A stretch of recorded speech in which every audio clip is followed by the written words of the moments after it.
स्वागत है आपका CN24 में। पूर्वांचल का कोई भी हिस्सा हो नहीं बचेगा हमारी नजरों से। खबरें हर कीमत पर, खबरें गली कूचे से लेकर राजपथ तक, चाहे राजनेता हो, खिलाड़ी हो या फिर आम आदमी। मुद्दा साफ सफाई का, बेरोजगारी का या फिर विकास का। हमारी नजरें पर्दे के पीछे नहीं बचेंगी कोई भी खबरें अब तक, खबरें आप तक।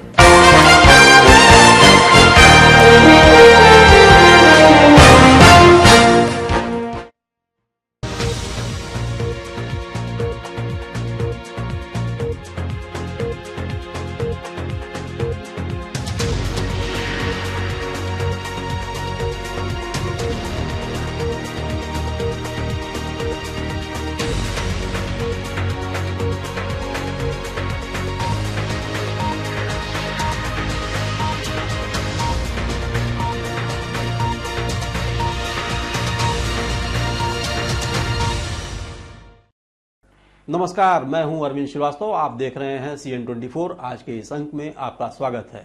आगे बढ़ने से पहले आज एक नजर सुर्खियों पर। गोरखपुर जेल की बैरकों में बीती रात मिले आपत्तिजनक वस्तुओं और विदेशी नंबरों से प्रशासनिक अमले में खलबली। चंदन गिरोह के 2 सदस्यों को STF ने कोतवाली थाना क्षेत्र के तरंग क्रॉसिंग के पास दबोचा। पिपरा ईस्ट टाउन एरिया में चल रहे विकास कार्यों में घोटाला और सेंट एंड्रूज कॉलेज के छात्रों की परीक्षा फल अब तक न मिलने से बढ़ी नाराजगी। 1 मार्च से शुरू है सत्र की परीक्षाएं। अब चलते हैं खबरों के विस्तार में। शासन के निर्देश पर कल रात जिलाधिकारी और वरिष्ठ पुलिस अधीक्षक के नेतृत्व में भारी पुलिस बल के साथ मंडलीय कारागार में दबिश दी गई। तमाम कैदी उस समय सो रहे थे और अचानक पुलिस की इस कार्रवाई से जेल प्रशासन और कैदियों के होश उड़ गए। बैरकों और कैदियों की सघन जांच की गई। छापेमारी के दौरान 6 मोबाइल, 2 सिम कार्ड, चाकू, कैंची, डायरी के अलावा अन्य आपत्तिजनक सामान भी बरामद किए गए। जिलाधिकारी ON सिंह, SSP अनंत देव के साथ जिले के आला अधिकारियों ने देर रात मंडलीय कारागार गोरखपुर में छापा मारकर बैरकों की तलाशी ली। 2 घंटे तक चली छानबीन में बंदियों के बैरक में 6 मोबाइल, 2 सिम कार्ड, चाकू के अलावा अन्य आपत्तिजनक सामान भी बरामद हुए। कल रात DM ON Singh, SSP Anant Dev, Cantt, Khorabar, Shahpur के साथ ही क्राइम ब्रांच और QRT दस्ते के साथ मंडलीय कारागार में पहुंचे और अमर मणि के मिलेनियम बैरक के साथ ही अजीत शाही और प्रदीप सिंह के बैरकों की भी तलाशी ली गई। पुलिस को बैरकों के बाहर फेंके गए 6 मोबाइल सेट, 2 सिम कार्ड, 7 डायरियां, बियर की बोतलें, शराब की बोतलें, चाकू के टुकड़े और लाइटर भी मिले। बैरक से आपत्तिजनक सामान मिलने के बाद जेल के अधिकारी परेशान हो उठे। 2 घंटे सघन जांच के बाद DM और SSP ने जेल से बाहर की ओर रुख किया। MLC के चुनाव में जेल से बदमाशों को वोटरों की धमकी देने की शिकायत के साथ ही शासन के निर्देश पर अधिकारियों ने कल रात में अचानक छापा मारा। अधिकारियों के जेल पहुंचने की खबर पर जेल के अफसर भी भागते हुए जेल पहुंचे।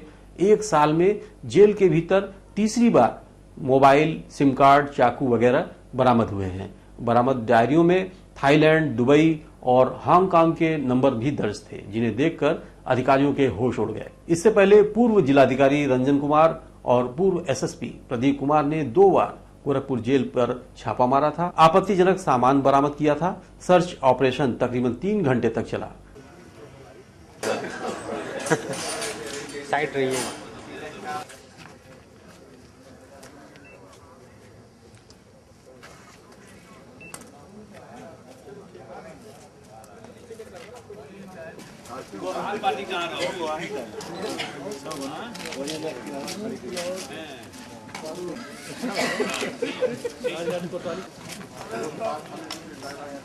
भूखे मर जाएंगे। तकरीबन रात 1 बजे जेल से निकलने के बाद रात में ही मीडिया से मुखातिब जिलाधिकारी ON सिंह ने कहा कि जेल प्रशासन की लापरवाही के कारण यहां सभी सामान जेल के अंदर पहुंचा है। यह रिपोर्ट शासन को भेजी जाएगी। आज हम लोगों ने पूरे जेल की जांच कराई। SSP साहब की पूरी टीम, हम लोगों की पूरी टीम, एक 150 सिपाहियों के साथ हम लोगों ने जेल का चप्पा छाड़ा। उसमें करीब हम लोगों को 6 मोबाइल मिले हैं, 2 कैंचियाँ मिली हैं, 20 लाइटर मिले हैं और कुछ हम लोगों के पास को डायरियाँ मिली हैं, जिसमें ढेर सारे लोगों के नंबर हैं और यहाँ तक कि दुबई और कनाडा के भी नंबर हैं। वो संबंधित थानों को उस नंबर को जांच के लिए, और फिर जो एसएसपी साहब के यहाँ जो टीम है जांच करती है किसके नंबर हैं, कहाँ कहाँ बात करते हैं, उसका पूरा हम लोग करेंगे। मोबाइल हम लोगों ने सीज कर लिया है। अब उन मोबाइल नंबरों पर जिससे बात हुई है उसको भी हम लोग जांच कराएंगे और उसमें जो यथोचित होगी कार्रवाई करेंगे। एसटीएफ गोरखपुर यूनिट को लखनऊ जेल में निरुद्ध कुख्यात अपराधी चंदन सिंह गैंग के 2 सक्रिय अपराधियों को थाना कोतवाली गोरखपुर क्षेत्र में गिरफ्तार करने में सफलता प्राप्त हुई है। आपको बता दें कि विगत दिनों में जनपद संतकबीर नगर में निर्माणाधीन जेल के ठेकेदार से कुख्यात अपराधी चंदन सिंह द्वारा रंगदारी मांगी जा रही थी। ठेकेदार की शिकायत पर संतकबीर नगर पुलिस द्वारा इस संबंध में अभियोग पंजीकृत कराते हुए 2 अभियुक्त अजीत सिंह और दीपक पॉल की गिरफ्तारी कर ली गई थी। अभियोग पंजीकृत होने तथा गिरफ्तारी से क्षुब्ध होकर चंदन सिंह द्वारा निर्माणाधीन जेल के ठेकेदार पर फायरिंग करने का षड्यंत्र रचा गया। गिरफ्तार दोनों अपराधियों द्वारा ठेकेदार की रेकी भी की जा रही थी। एसटीएफ टीम द्वारा उनकी गिरफ्तारी कर ली गई। अनूप सिंह उर्फ मंगल सिंह, जो संतकबीर नगर जनपद के महुली थाना क्षेत्र के गायघाट गांव का रहने वाला है, और नीरज मधेसिया पुत्र सजन लाल, जो सहजनवा थाना क्षेत्र गोरखपुर का रहने वाला है, इन दोनों को पुलिस ने गिरफ्तार कर लिया है। इनके पास से 2 तमंचे और 4 जिंदा कारतूस के अलावा हीरो होंडा सीडी डिलक्स, जिसका नंबर यूपी 53 AK 3437 अंकित है, जो जांच में कूट रचित फर्जी पाया गया। और इसके अलावा 2 सेट मोबाइल भी बरामद हुए हैं। एसटीएफ ने रात तकरीबन 10:30 बजे कोतवाली के तरंग क्रॉसिंग के पास से इन दोनों बदमाशों को पकड़ा था। दोनों के पास से 2 तमंचे और कारतूस बरामद हुआ है और इनके द्वारा कोई अपराध कारित करने जा रहे हैं, तभी इन लोग गिरफ्तार किया गया तरंग क्रॉसिंग के पास, बियर बार के पास से। अब इनका अपराधी से संबंध जो वो तो आपको एसटीएफ वाले क्लियर करेंगे, लेकिन यह हकीकत ही अपराधी हैं, अपराध करने जा रहे थे और एसटीएफ द्वारा यहाँ दाखिल किया गया है। आज इनका चालान करके जेल भेजा जाएगा। इस गिरफ्तारी से निर्माणाधीन जेल पर एक सनसनीखेज शूटआउट की घटना को समय रहते रोका जा सका। बस्ती गए थे अजीत सिंह से मिलने जेल पे, गायघाट के प्रधान इन्हीं के साथ गए थे। यही लिवा गए थे, हम अपनी बाइक से गए थे। कभी नहीं मांगे सर।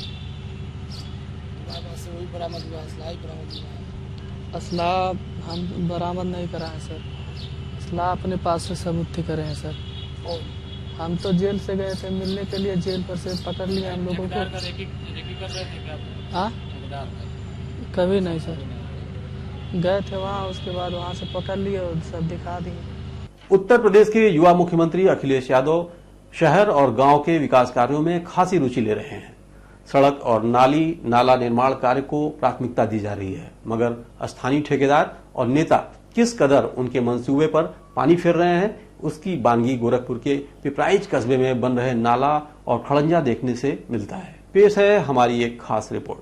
पिपराइच कस्बे में 2 करोड़ की लागत से कस्बे का पानी निकासी के लिए नाला बनाया जा रहा है, जिसमें 15:1 के अनुपात में मसाले का इस्तेमाल किया जा रहा है, जिसका विरोध पिपराइच विधानसभा अध्यक्ष एवं सपा नेत्री बतासी देवी ही नहीं बल्कि स्थानीय ग्रामीणों ने भी कई बार जिले के आला अधिकारियों से लिखित शिकायत दर्ज कर किया, लेकिन कोई भी अधिकारी इस अंधेरगर्दी को रोकने के लिए आगे नहीं आया है। और तो और वहीं बगल में लगे पुराने खड़ंजे को उखाड़कर नया ईंटा लगाया जा रहा है, जिस पर ग्रामीणों ने विरोध जताया, मगर ठेकेदार की दबंगई और टाउन एरिया के जिम्मेदारों की मिलीभगत के कारण यहाँ रत्ती भर भी सुधार नहीं हो रहा है। मुझे पैसा लेना है मिस्त्री साहब, मिस्त्री साहब इधर देखिए, आपके सामने सब देखिए कौन ईटा तो बात हम नहीं कर रहे हैं, तो बात छोड़ो पहले। नाले का स्थिति ही नहीं है, जब उधर नाला पहले उधर नाला, उसमें नाले में आगे अगवा देखिए जितना लगाना चाहिए। देखिए सब खनवा को जलवा सब इसमें लग रहा है। तमाशा ठेकेदार मजाकबाजी कर रहे हैं। नहीं, हम रोकेंगे नहीं, हम रोकने नहीं आए हैं। बनाओ कोई रुक रहा था, कहीं को कोई रुकना नहीं है, बनवा दो। टाउन एरिया की चेयरपर्सन बेचना देवी से हमारे संवाददाता ने बात की। आइए सुनते हैं उन्होंने क्या कहा। आज में हम स्वतः खड़ा होकर के मसाला 6 का बनवा रही हूँ, तो कैसे हम कह दें कि 15 का मसाला बन रहा है। आखिर जो उन लोगों ने आरोप लगाया है क्या रहा? वो हमारे प्रतिबंधी हैं, आरोप लगाने वाले प्रतिबंधी हैं। आपका नाम क्या पड़ेगा, पूरा नाम? बेचना देवी। आपके अधीन कौन कौन लोग रहते हैं? हमारे अधीन 15 सभासद हैं। 15 सभासद हैं। हमारे कर्मचारी हैं, जई हैं और हम हैं। आपकी मुख्य भूमिका क्या होती है इस कस्बे के लिए?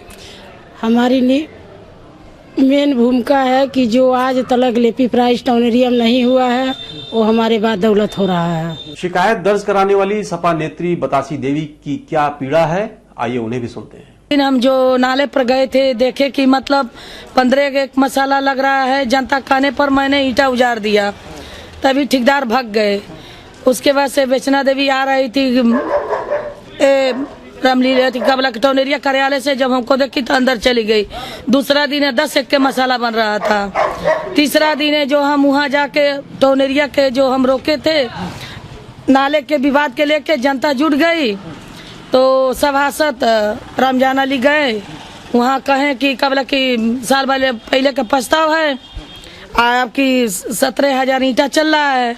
तो हम कहे जब 17,000 ईंटा चल रहा है तो जब कबला के साल पहले जो प्रस्ताव हुआ था तो पहले ही आप बनवा लीजिए। कोतवाली पुलिस की सूझबूझ से एक बड़ी समस्या का समाधान हो गया। बीते कई वर्षों से मजार के खिड़की निकाले जाने का मामला दो पक्षों में चल रहा था। समय समय पर दोनों पक्ष इस मामले को लेकर आमने सामने हो जाते थे और माहौल बेहद तनावपूर्ण हो जाता था। सीओ कोतवाली अशोक कुमार के सकारात्मक पहल से आज मजार पर खिड़की लगा दी गई और मामला पूरी तरह से शांत हो गया। हेलो,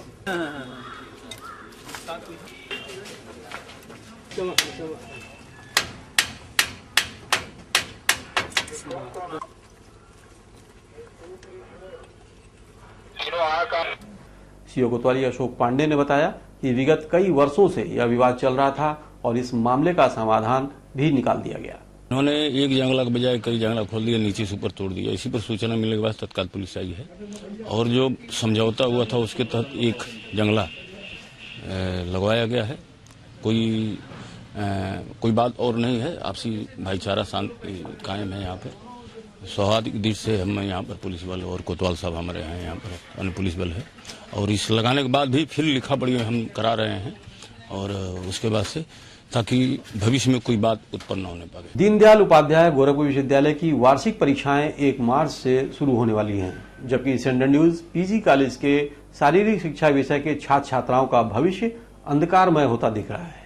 गोरखपुर विश्वविद्यालय एवं सेंट्रल न्यूज पीजी कॉलेज का विवाद लंबे समय से चलता आ रहा है और यह खामियाजा छात्र छात्राओं को उठाना पड़ रहा है। इसी विवाद को लेकर सेंट्रल न्यूज पीजी कॉलेज के बीए सभी वर्ष के शारीरिक शिक्षा विषय का परीक्षा परिणाम अब तक घोषित नहीं हुआ और यह मामला कोर्ट में चला गया, जिसकी सुनवाई 1 अप्रैल को होने वाली है। लेकिन विश्वविद्यालय की परीक्षाएं 1 मार्च से शुरू होने के कारण शारीरिक शिक्षा के छात्र छात्राएं परेशान हैं।